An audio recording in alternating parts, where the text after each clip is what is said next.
लोगों से कहना चाहता हूं, कम मेक इन इंडिया।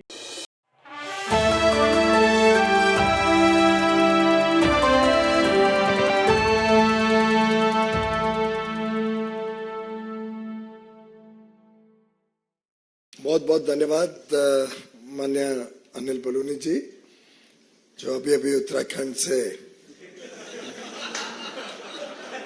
बड़े भारी मतों से जीतकर लोकसभा के सांसद के रूप में चुने गए हैं। माननीय संजय मयूख जी, आज राहुल गांधी जी ने एक प्रेस वार्ता कर भारतीय जनता पार्टी और हमारे नेताओं पर अनाप शनाप आरोप लगाए। लोकसभा चुनाव में विपक्ष की हार की हताशा से अभी तक शायद राहुल गांधी जी उभरे नहीं है। अब वो मार्केट के इन्वेस्टर्स को भी गुमराह करने की साजिश रच रहे हैं। आज भारत दुनिया की 5वीं सबसे बड़ी अर्थव्यवस्था बन गई। कहा फ्रेजाइल 5 और आज top 5, fastest growing economy in the world. पूरी दुनिया इस बात को आज स्वीकार करती है। प्रधानमंत्री नरेंद्र मोदी जी ने देश को आश्वस्त किया है कि इस टर्म में देश विश्व की तीसरी सबसे बड़ी अर्थव्यवस्था बनने जा रही है। और ये साधारण उपलब्धि नहीं है, पूरा विश्व इसको गहराई से देख रहा है, बड़ी गंभीरता से देख रहा है, समझ रहा है कि ये आगे आने वाले दिनों में प्रधानमंत्री मोदी जी के नेतृत्व में होने जा रहा है। फिर एक बार मोदी सरकार आना निश्चित है और शायद इस बात से राहुल गांधी जी बड़े परेशान नजर आते हैं और अपने बयानों के साथ विदेश और देश के निवेशकों को एक भय के वातावरण में निवेश ना करें, इसके लिए उत्साहित करने की कोशिश कर रहे हैं। हम सब जानते हैं कि इक्विटी मार्केट अलग अलग समय पे चुनाव आ रहे हैं, तो चुनाव के हिसाब से अलग अलग आंकड़े जब रिजर्व बैंक पेश करता है, अलग अलग विकास के आंकड़े जब आते हैं, उसके हिसाब से इक्विटी मार्केट में बदलाव होते रहता है। और ये दुनिया भर में इस प्रकार से इक्विटी मार्केट चलती है। कोई बड़ा इवेंट ना भी हो तो भी इक्विटी मार्केट में उतार चढ़ाव साधारणतः चलते रहते हैं। देखना यह रहता है कि लंबे अरसे में इक्विटी मार्केट में क्या हुआ है। और आप सभी भली भांति जानते हैं, देश के लोग, देश के निवेशक जानते हैं कि पिछले 10 वर्ष के सफलतापूर्वक मोदी सरकार के कार्यकाल में हमारा मार्केट कैप पहली बार $5 ट्रिलियन से अधिक हुआ है। यानी 400 लाख करोड़ रुपए से ज्यादा मार्केट कैप का कीर्तिमान प्रधानमंत्री मोदी जी के कुशल नेतृत्व में भारत ने प्राप्त किया है। और आज भारत का जो इक्विटी मार्केट है, ये पहली बार विश्व की 5 बड़ी अर्थव्यवस्थाओं की जो मार्केट कैप है उसमें से एक भारत बना है। उसमें हम ये भी जानते हैं भली भांति कि पब्लिक सेक्टर अंडरटेकिंग्स जो PSUs लिस्टेड है मार्केट में, उसका भी जो मार्केट कैप है वो लगभग 4 गुना मोदी सरकार के कार्यकाल में बढ़ा है। एक डेटा पॉइंट आपको देता हूं जिससे मुझे पूरा विश्वास है भारत की जनता भी बड़ा गर्व महसूस करेगी कि आज से 10 वर्ष पहले जब यूपीए की सरकार थी, जिसका नेतृत्व गांधी परिवार करता था, उस कांग्रेस यूपीए की सरकार के समय भारत का मार्केट कैप मात्र 67 लाख करोड़ था। ओनली 67 लाख करोड़ का मार्केट कैप मई 2014 में विरासत के रूप में मोदी जी को मिला। आज वो बढ़कर 6 जून यानी आज के दिन बढ़कर 415 लाख 415 लाख करोड़ भारत का मार्केट कैप है। आप सब अनुमान लगा सकते हैं कि ये जो बढ़त 348 लाख करोड़ की बढ़त हुई है 10 वर्ष में, ये जो पिछले 60-65 वर्षों में कुल मार्केट कैप था उससे 5 गुना से ज्यादा बढ़त सिर्फ मोदी सरकार के समय देश ने अनुभव किया है। 67 lakh crores in May 14, increase of 348 lakh crores in 10 years, and today the market cap is 415 lakh crores. ये वास्तविकता हम सबके सामने। अब इसमें गौर करने की बात है कि इसका सबसे बड़ा लाभ किसको हुआ, और ये हम सब के लिए गर्व की बात है कि भारतीय निवेशक, और उसमें भी हमारे रिटेल इन्वेस्टर्स, खुदरा निवेश जो करते हैं, उनको आज इसका सबसे बड़ा लाभ हुआ है। आज वो सिर्फ बाईस्टैंडर के रूप में मार्केट बढ़ रही है दूर से नहीं देखते, आज वो मार्केट में पार्टिसिपेट करते हैं, आज वो निवेश करके उसका लाभ सीधा लेते हैं। और उसके आंकड़े भी मैं आपके समक्ष रखता हूं। जो फॉरेनर्स की होल्डिंग यूपीए के समय होती थी एफपीआई के माध्यम से, फॉरेन पोर्टफोलियो इन्वेस्टर्स जो निवेश करते थे, और उनकी जो परसेंटेज होल्डिंग थी यूपीए के समय वो 21% थी, और वो घटकर आज 16% हो गई।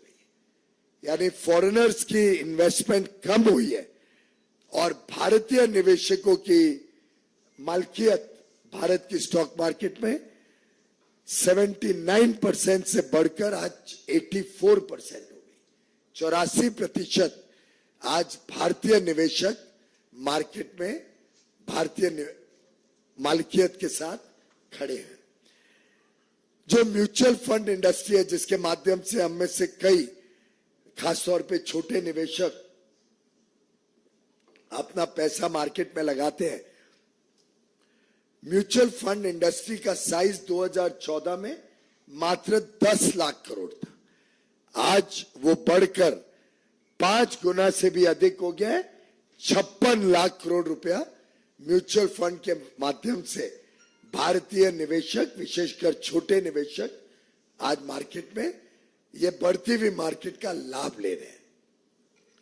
और ये छोटे खुदरा निवेशक, रिटेल इन्वेस्टर्स ने ये सुनिश्चित किया कि भारत की जो आज की मलकियत है वो आज फॉरेन इंस्टीट्यूशनल इन्वेस्टर्स की मलकियत से भी ज्यादा हो गई है। मित्रों, आज भारत के हर पिन कोड में, देश के कोने कोने में आज इक्विटी मार्केट में इन्वेस्टर्स आ गए हैं, और उसका लाभ आज देश के कोने कोने में निवेशक ले रहे हैं। जब भारत वैल्यू क्रिएट कर रहे हैं, जब भारत की ग्रोथ स्टोरी, भारत की विकास के कारण मार्केट में वैल्यू क्रिएट हो रही है, उसका लाभ देश के कोने कोने में निवेशक ले रहे हैं। करोड़ों निवेशक आज इक्विटी मार्केट में या तो सीधा डायरेक्टली, या म्यूचुअल फंड के माध्यम से, या एम्प्लॉइज प्रोविडेंट फंड के माध्यम से, या एनपीएस पेंशन फंड्स के माध्यम से, या इंश्योरेंस प्रोडक्ट्स के माध्यम से, ये अन्य अन्य तरीकों से आज भारत के छोटे निवेशक इस बढ़ती हुई मार्केट का लाभ उठा रहे हैं। और दुनिया में आज भारत की जो मार्केट है, इक्विटी मार्केट है, इसको पूरे विश्व में आज इज्जत भी है, स्वाभिमान भी है। इसको बड़ा वेल रेगुलेटेड मार्केट माना जाता है। सेबी को कई कीर्तिमान मिले हैं विश्व में उनकी रेगुलेटरी प्रैक्टिसेस के लिए, और उसी के कारण आज हमारी मार्केट चाइना की जो वैल्यूएशन मापदंड रहते हैं उससे भी अधिक भारत की मार्केट को मापदंड दिए जाते हैं, उन मापदंड पे भारत की मार्केट को वैल्यू दी जाती है, क्योंकि लोगों को विश्वास है भारत पर, भारत की सरकार पर, भारत के नेतृत्व प्रधानमंत्री नरेंद्र मोदी जी पर। और ये तभी हो पाया जब एक बड़ा मैच्योर्ड, समझदार और समझदारी से निवेश करने वाला छोटा खुदरा निवेशक मार्केट में बड़े पैमाने पे आए।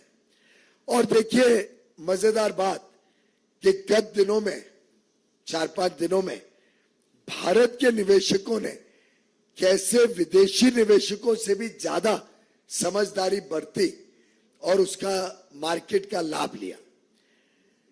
आप अगर देखें तो अप्रैल और मई में जब मार्केट बढ़ रही थी तब फॉरेनर्स ने मार्केट में बेचा और भारतीय निवेशकों ने उसका लाभ लेके उसको खरीदकर ये जो बढ़त हुई है गत 2 महीनों में, उसका लाभ भारतीय निवेशकों को मिला। भारत के निवेशक, चाहे वो खुदरा निवेशक हो या डोमेस्टिक इंस्टीट्यूशनल इन्वेस्टर्स हो, जिसका फायदा भी सीधा भारतीय निवेशकों को मिलता है। अगर हम गत 3 दिनों की बात देखें तो जिस दिन एग्जिट पोल अनाउंस हुआ उस दिन भी फॉरेनर्स ने बेचा। जब एग्जिट पोल अनाउंस हुआ उस दिन भी, जिस दिन एग्जिट पोल अनाउंस हुआ, फॉरेनर्स जो पहले बेच रहे थे उन्होंने खरीदा 6,850 करोड़ रुपए का शेयर्स फॉरेनर्स ने बेची एग्जिट पोल के दिन, जब मार्केट हाई थी। तो भारत के निवेशकों ने उसमें एक प्रकार से, माफ करिए मैं जरा ठीक कर लूं, जिस दिन एग्जिट पोल आया फॉरेनर्स ने खरीदा महंगे दामों पर और भारत के निवेशकों ने महंगे दामों पर बेच के लाभ लिया। 6,850 करोड़ रिटेल में फॉरेनर्स ने खरीदा महंगे दामों पर और भारत के निवेशकों ने उसका लाभ लिया। अगले दिन जब रिजल्ट आए 4 तारीख को, उसके 2 दिन बाद 4 तारीख को जब मार्केट गिरी, उस दिन फॉरेन इन्वेस्टर्स ने बेचा, कम दाम पर बेचा और भारत के निवेशकों ने उसको खरीदा इस विश्वास के साथ कि मोदी सरकार आ रही है, हम इसका लाभ लेंगे। तो फॉरेनर्स ने महंगा दाम खरीदा और सस्ता दाम बेचा, भारतीय निवेशकों ने महंगा दाम बेचा और सस्ता दाम खरीदा। तो एक प्रकार से भारतीय निवेशकों ने इस अंतराल में भी कमाई करी, किसी का नुकसान नहीं हुआ। और ये जो बात 30 लाख करोड़ की करते हैं राहुल गांधी जी, मुझे ध्यान आ गया कि क्यों देश की जनता का राहुल गांधी जी पर जरा भी विश्वास नहीं, क्योंकि वो ये भी नहीं समझते कि ये तो वैल्यूएशन है। वैल्यूएशन से मतलब नहीं है, जो खरीद और बेच होती है उसी का मतलब होता है। और उसमें फॉरेनर्स ने नुकसान पाया, भारत के निवेशकों ने लाभ लिया है। तो रिटेल इन्वेस्टर्स भारत के इस दौरान भी लाभ लिया और फिर आज के दिन मार्केट फिर एक बार, जो 3-4 दिन पहले थी, उस मार्केट पे फिर एक बार पहुंच गई जब स्पष्ट हो गया कि मोदी सरकार आ रही है, मोदी जी प्रधानमंत्री बनने जा रहे हैं। तो मित्रों, 10 साल के मोदी सरकार के सफल काम की वजह से मार्केट में जो हमारे भारतीय निवेशकों ने लाभ लिया, ये बड़ा स्पष्ट है। इस दौरान भी जो मार्केट में उतार चढ़ाव हुआ, इसका भी लाभ भारतीय निवेशकों ने लिया। और मैं समझता हूं यही विश्वास दुनिया का भी भारत के ऊपर है, मोदी जी के ऊपर है। फिर एक बार मोदी सरकार आएगी और पूरे विश्व को यह विश्वास है कि भारत की अर्थव्यवस्था तेजी से आगे बढ़ेगी। अब देखने को मिल रहा है कि अब फिर एक बार भारत की स्टॉक मार्केट भी ठीक है, इस अंतराल में भी भारतीय निवेशकों ने लाभ लिया है। और मैं समझता हूं आज बड़ा प्रश्न जो लोगों के सामने है तो ये खड़ा हो रहा है कि जो जो वादे राहुल गांधी जी ने किए थे उसका क्या होगा। आज हम देख रहे हैं कि कई जगहों पर हमारी बहनें, हमारी महिलाएं कांग्रेस के कार्यालय के बाहर खड़ी हैं, कर्नाटक, तेलंगाना, हिमाचल की सरकारों से पूछ रही हैं कि वो जो 1 लाख रुपए प्रति महिला को देने का वादा राहुल गांधी जी ने किया था, अब वो उसको पूरा करे। और जहां जहां पे महिलाएं कांग्रेस से और कांग्रेस की सरकारों से अपना हक और न्याय मांग रही है, मैं उम्मीद करता हूं कि राहुल गांधी जी उसको पूरा करने का काम करेंगे, बजाय के निवेशकों को डराना और ये साजिश रचना कि भारत की उभरती हुई अर्थव्यवस्था पर अनाप शनाप प्रश्न चिन्ह उठाकर लोगों को गुमराह करना। बहुत बहुत धन्यवाद।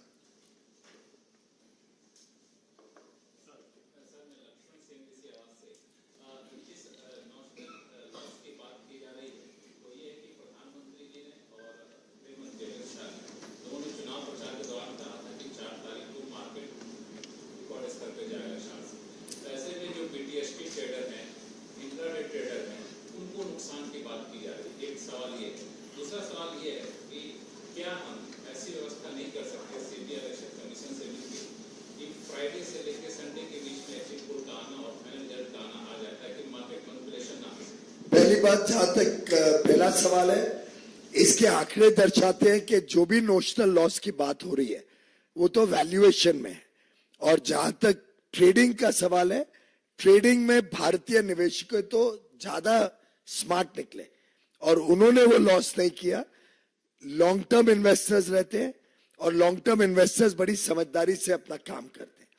हर एक पार्टी दावा करती है कि हम जीतने वाली हैं, हमने भी दावा किया और हम उसमें खरे उतरे और हमारी सरकार आने जा रही है।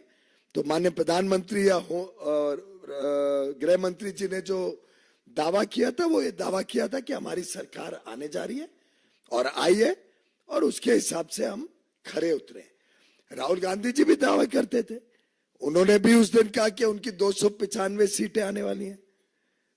तो दावा दोनों पक्षों से हुआ था। और मैं समझता हूं कि राहुल गांधी जी ने चिंता करनी चाहिए कि जब आंकड़े आ रहे थे और उनको ज्यादा सीटें थोड़ी मिली अनुमान से, तो अगर मार्केट गिरी तो ये दर्शाती है कि दुनिया और देश के निवेशकों का कितना डर था कि राहुल गांधी जी की वोटें बढ़ रही हैं या सीटें बढ़ रही हैं। उसका भय दर्शाता है कि उनकी सरकार आने से लोगों में कितना विश्वास है कि तकलीफ आएगी। तो उसका तो राहुल गांधी जी ने चिंता करनी चाहिए कि उनकी सीटें थोड़ी बढ़ने से दुनिया में और देश में कितनी खलबली मच गई। अब जब लोगों को विश्वास हो गया कि मोदी सरकार आ रही है, फिर मार्केट स्टेबलाइज हो गई और पुराने आंकड़े वापस आ गए।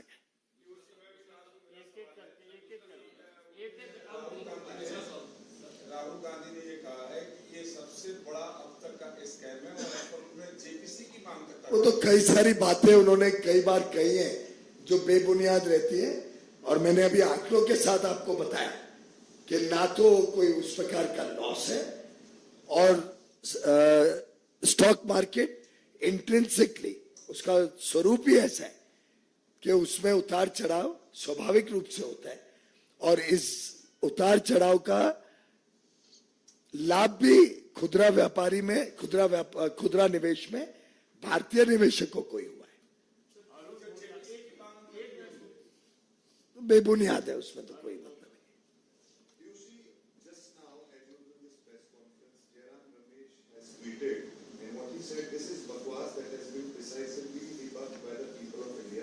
He has not answered the 3 basic questions Rahul Gandhi has asked on behalf of crores of Indian retail investors.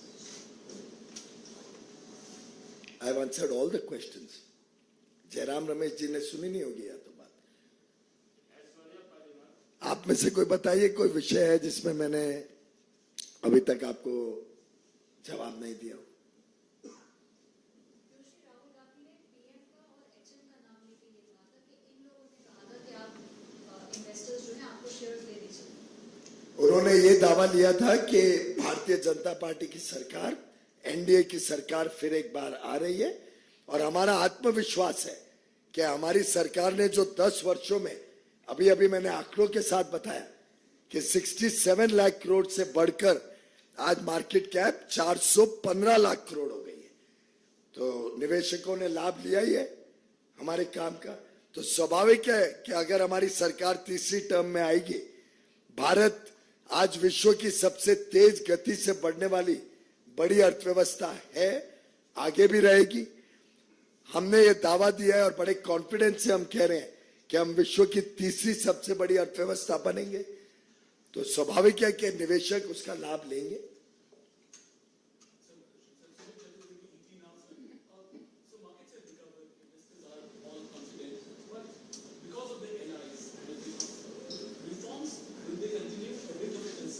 All reforms will continue. The country is poised for a bright future ahead. We are delighted that our allies are equally progressive, whether all our NDA allies are progressive parties. They support reform, they support what is good for the people of India, and they understand that the 10 years of the Modi government have taken the country to newer heights, and have the confidence that under Prime Minister Narendra Modi's able leadership and the big vision with which he has taken the country to today's position of being the world's fastest growing large economy, they are confident that under his leadership, this country will continue to do better and better and become the world's third largest economy while continuing the growth that we are witnessing in the last few years.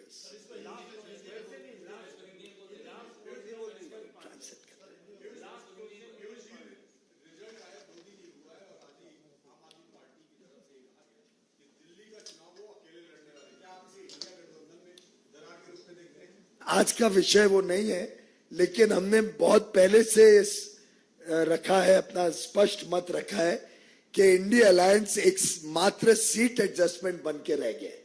आप देखते हैं कि दिल्ली में एक दूसरे के खिलाफ लड़ते हैं, पर एक दूसरे के साथ लड़ते हैं, पंजाब में एक दूसरे के खिलाफ लड़ते हैं आम आदमी कांग्रेस।